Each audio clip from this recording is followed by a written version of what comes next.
They say the quietest rooms carry the loudest memories. His apartment was proof of that. Every night, when the world outside sank into silence, he would lie awake listening to familiar hum the fan, the tick of the old clock, and the slow drip of the kitchen tap that never quite stopped. But lately, there was something new. A whisper. At first, it was faint, a soft murmur beneath the bed, almost like the rustle of sheets, almost like someone talking in their sleep. He told himself it was the pipes. He told himself he was imagining it. But the whispers continued, and they started saying his name, Daniel. The first time he heard it, it was unmistakable. A woman's voice, gentle, familiar. It sounded like his mother's. The same tone she used when waking him for school as a child. Only this time, she was 3 cities away. He froze, every nerve screaming for him to move, but his body wouldn't obey. He didn't sleep that night. By morning, he convinced himself it was a dream. Work distracted him for a while, but the dread lingered like a fog that wouldn't lift. And when darkness returned, so did the voices. They came in fragments, whispers that bled into one another. Sometimes they laughed, soft, childish giggles that made his skin crawl.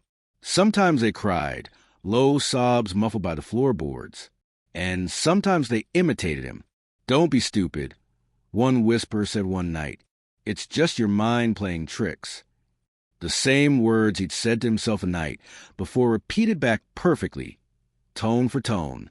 By the 3rd week, Daniel began recording. He placed his phone under the bed before he slept, hoping to capture proof. When he played it back the next morning, there was silence for several hours, until 3:07 a.m. That's when he heard it, a voice whispering directly into the microphone. Slow, deliberate. "Why do you keep pretending you can't hear us?" He moved the bed away from the wall that day, cleaned beneath it, checked the floorboards. Nothing, just dust and a single old sock. But that night, the whisper returned closer now, sharper. "Daniel, we're learning." He started sleeping on the couch. He turned up the TV at night. He even tried staying at a friend's place, but the whispers followed him there too. Not under the bed, this time inside the vents, inside the walls. It was as if they had learned where to hide. He called his mother to ask if she'd ever heard anything strange in his childhood room. She said no, but her voice, it sounded distant, delayed, like someone else was repeating her words a second too late. That night, Daniel unplugged everything. The router, the lights, the television. The apartment went dark, but the whispers didn't stop. They grew bolder, speaking in overlapping tones, some human, some distorted beyond recognition. "Do you remember when you laughed at us?" one said. "Do you remember closing your eyes and pretending we weren't here?" He sat on the floor, back against the cold wall, and realized something. They weren't trying to scare him anymore.